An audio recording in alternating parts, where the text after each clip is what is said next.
Charles, salut chers internautes, salut monde entier. Le lot aux en résidente familiale ya Bekoko, Ozalaki très cher ami, ya Morokat Nabiso Papa Wemba, malgré peu à son âme, Azali Sousouté, peut pas Bekoko pour te poser des questions Toyo Kaye.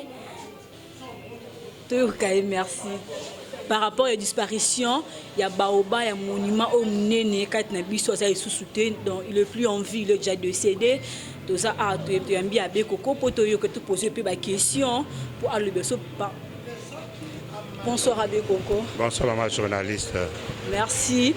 À Bekoko, bon, à Bekoko, tu aimes bien l'émission de Bisso, Intesa News TV, pour na ole bela Bisso, moi, Ndambu Ozaki, et papa Wemba, pour te que papa Wemba Zaki Voma, bras droit na yo, Azaki Ami na yo. Merci maman. Merci.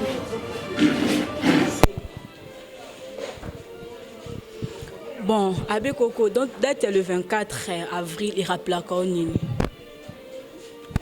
C'est vrai que date le 24 avril, il y a les date moko et bongola makambo maike hein. Pambate zaki date yo ndeko yaya idole hein. Exemple Atika Rabiso Papa Wemba. Donc eza date moko munene na kati ya bomoinanga atake nanga nzambe me ya date moko makaka que na perda référence moko boye yango wana ezalaka elobaka tout le temps.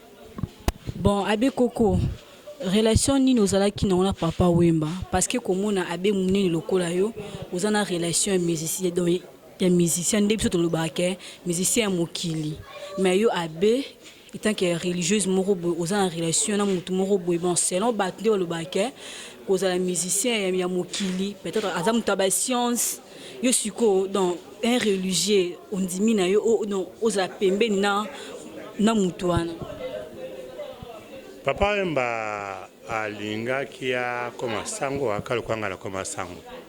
OK, c'est vrai. Bon, je suis étonné de ça. Papa Wemba anga kota na séminaire. Donc azaka ya na biso. Alaka chantre munene na chorale na biso ya Saint-Joseph. Donc Papa Wemba c'est une référence na boyambi. Ça c'est une partie au batuba basoina mingite. Papa Wemba bien en tant que musicien, en tant qu'acteur culturel. Mais moi, j'ai connu Papa Wemba comme homme de foi. À Yemba, à Servat-Messiaen, à Saint-Joseph, le père Jacques Vanouf, pas à la curé Nabiso, à Yebaka et Paï Nabango, il venait là-bas. Et c'est grâce même à Papa Wemba que Nabiso, na paroisse Saint-Joseph, na Matongé, tout côté la guitare, il y a la carte de messe. Je me rappelle, premier drum, Père Jacques Vanouf a commandé à la paroisse Saint-Joseph, Moutouara au Fongolango, et à la Ilo Pablo, Azaro Vana na Bokote, et papa m'a reté à la Babylone, il y a le micro, ce que Père a sommi, ils sont vraiment professionnels. Donc, à part aspect Kazalaki, acteur culturel, mais c'était un garçon de foi, un homme de prière, un homme qui savait prier. Ce côté-là, c'est un côté, pour moi, comme prêtre, qui est très attrayant. Bon, Abe Koko, donc, tant que papa m'a koufi, et ça là qui on dit. Moto yo linga so ba biso akufi osani o réfléchir te o la libosot Pour me soit que tombe que papa m'a koufi me soit avec na doute te akufi te ce que pas na yo non ngai ndeke sango na zwela ki yango c'était un dimanche notre messe à 6h30 et je me préparais pour aller à la messe de 11h que devrait célébrer le cardinal Mosengo à la cathédrale. Jossar à Benginga. Et là, je suis Jossar. Saboza wapi. Tu vois, quand Joseph parle, on a jusqu'au voix Yaya. Mais Saboza wapi. Comme nous, Yaya, dans la paroisse, à Sissi-Metz, ou à Saint-Marc, à Kingassan. À Sissi-Metz, dans la cathédrale, dans la messe, Morona, Karnamoson. Bon, tout le monde a toqué et pas Amazon. Amazon. Donc, Amazon a sa crise. Parce que pour Nanga, papa Mbakenda qui est en Côte d'Ivoire, il avait un concert. Il désertait. Tant que le billet pas Amazon, je me suis dit, Amazon a sa crise. Mais bon, tout le monde tout ce n'est pas Amazon. Mais c'est son regard qui m'a fait comprendre que non, ce n'était pas Amazon, c'était réellement Papa Wemba qui, lui, avait réellement été parti. C'est notre chien de maison. Oui, ça ne dérange pas. D'accord. Dago. Alors, c'est donc à partir de ce moment-là que réellement... c'est donc à partir de ce moment-là que je me suis rendu compte que, effectivement, papa et moi nous avait laissés. Et ça, je n'ai pas eu à réfléchir, j'ai eu carrément à prier et à pleurer. C'était deux choses en criant, mon Dieu, qu'est-ce qui se passe, Seigneur, mon Dieu, qu'est-ce qui se passe? C'était terrible, on a vécu ça comme ça. Et on est arrivé avec Jossard chez Mamie Amazon, on l'appelait Mamie, il y a Marie-Rose. Et elle était au salon, je l'embrassais, elle me laissait lever, on a pleuré, nous deux, là. Et puis on est passé derrière ce salon, entre le salon familial et le salon son salon privé où il recevait aussi les musiciens. Mais on était à la Paillote, la piscine était là-bas. Et c'est là que j'ai vu alors Antoine Kofi, j'ai vu Noël et les gouverneurs à l'époque, il y a André Kimbuta Yango, qui alors à ce moment-là, on faisait un programme, qu'est-ce qu'on va faire dans l'immédiat? Faut-il aller, qui peuvent aller ce soir même à Abidjan, comment entrer en contact avec les Abidjanais, comment faire, comment réussir la chose. C'était donc ça, l'ambiance donc, du premier jour et voilà un peu ce que nous est arrivé. Bon, merci à question encore. Si autant ou sur Vandi, musique papa ou baby, tu as une chanson ils ont préféré pendant ce moment où raisonnable papa ou Mbandi Mboni. Question on a répondre en bon côté parce que papa Mbazaki le quoi tata et chacune de ces chansons, je te dis la vérité, il la portait dans son cœur. Et même quand il intervenait, Nabanzembo y a musicien naïe, ça veut dire qu'il a porté aussi la chanson de son musicien dans son cœur. Ça c'est d'abord le premier principe. Deuxième principe, et c'est une des raisons à beaucoup répondre à la question de Ondengiwana, c'est parce que chaque Nzembo et Papa Wemba est un message. Et message wana ba décortiquer à une seule écoute. Message wana est une histoire. Message wana est une prophétie. Ils ont pensé dans le futur, dans le vouloir voir se réaliser, dans l'attente, dans le souhait, dans la prospective. Donc, Banzembo y a tellement de dimension belle que il serait hasardeux, même si tu te dis aux intellectuels que n'a résumé Banzembo et Papa Wemba et n'a déterminé le meilleur chant ou le chant que lui-même aurait aimé ou le chant que j'aurais aimé. Loba, par exemple, par rapport à telle perspective, Nzembo Saraki Malam, on a perspective où.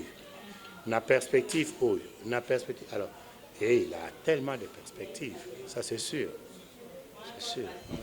Bon, merci cher Internet pour nous chiter. Abe Coco, non, conseil nyo oyi ko pesa na ba musicien o batikali. Ah, musicien wana conseil ezaka ya moko. Linga d'abord mosala na yo. Po Nzambe apesi moto na moto tala na ye. Yo ozwi tala journaliste. Nga na asango. Nakosenga na Nzambe te miracle nakoma mbala moko journaliste. Nakoma wabenga journaliste de circonstances. Mais lokola ndimi nazala sango, nakosenga na Nzambe nalinga kozala sango. Yo pose la journaliste pe ya malamu, pesa profession. Ya mosala munene ya lukumu. Ozala journaliste. Donc les musiciens doivent aimer d'abord leur travail. Kolinga mosala ni ko bani ko bate na ndenge comme journaliste boye. Ozwi makasi wana Nzambe na kelasi osali. So sali mosala no malamu. Polémique ezalate linga musana osala musano malamu soki eza ya yo Nzambe akobenisa yo lupembano ekoya ozala moto munene. C'est tout ce que je peux donner comme conseil à musicien na biso. Musicien na biso sala ngo na makasi na yo linga ngo sans polémique Nzambe akobenisa yo osala musana yo. Aujourd'hui nous pleurons Papa Wemba, il est notre fierté, mais Jules yewana afuli baninga afuli bakei ebele bayebani lelo mpona Jules histoire oyo tozo basola histoire isitwale bachangeaka yango te ndo toyeba ngo ndenge wana. Merci Abe Coco, merci. Abe Coco, question nanga suka po tosilisa na yo. Donc souvenir ni otika nango otika nango na vie mpona Papa Wemba.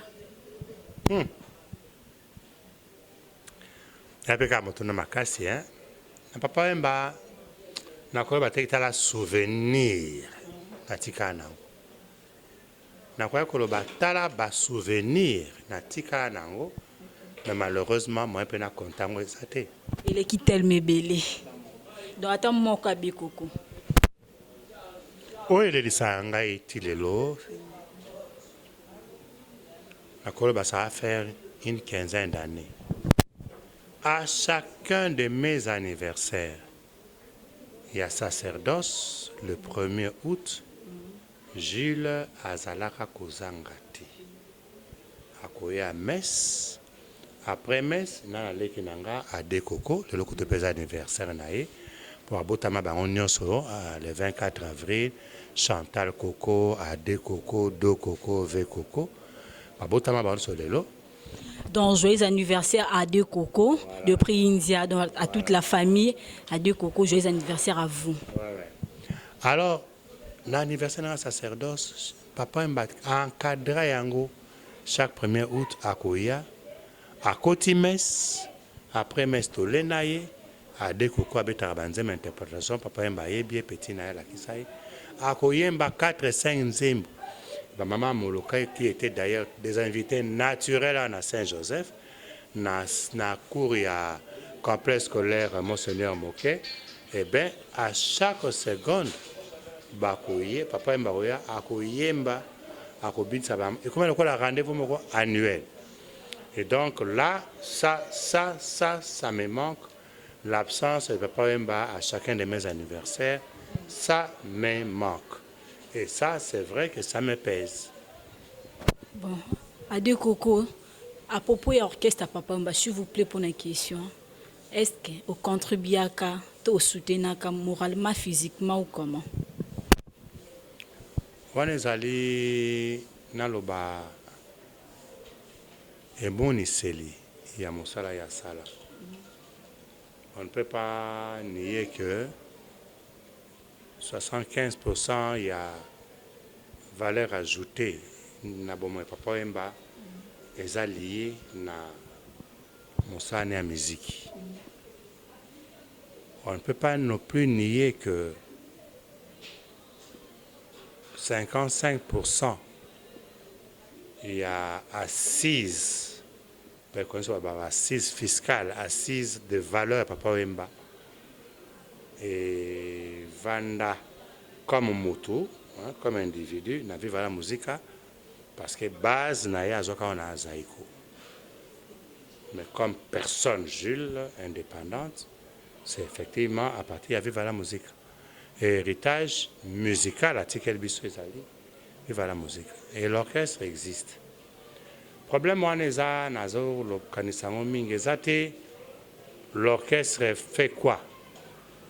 L'orchestre existe, bah obétement banzembo, mais malheureusement biso peut-être pour 4 ans ça nous mingité.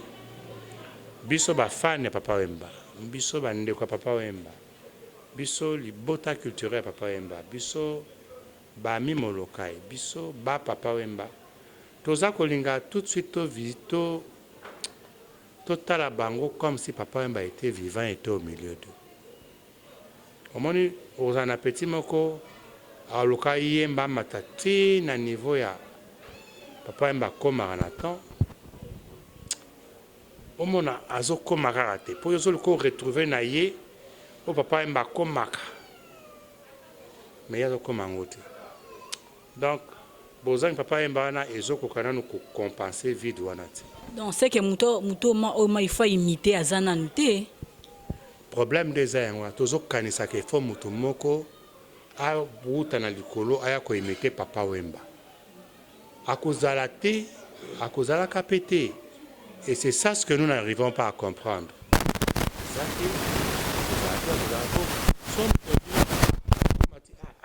Commis, hein? Ah, il y a Papa Wemba. Donc, il y a Moutouana, c'est la geste Papa Wemba. Papa Wemba. Oh!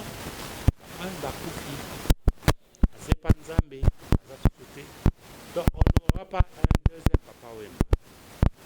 Il faut que mbanda muke muke komekola koyeba que bato baza ba successeur de Wemba, mais pas de Wemba. C'est ça la différence que nous n'arrivons pas. C'est ça surtout bien en la philosophie, la conversion épistémologique.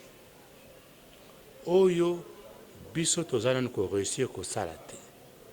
Koyeba pe kondimate a petit azo sala kaka oyo lokola papa zala ko sala maza papa te.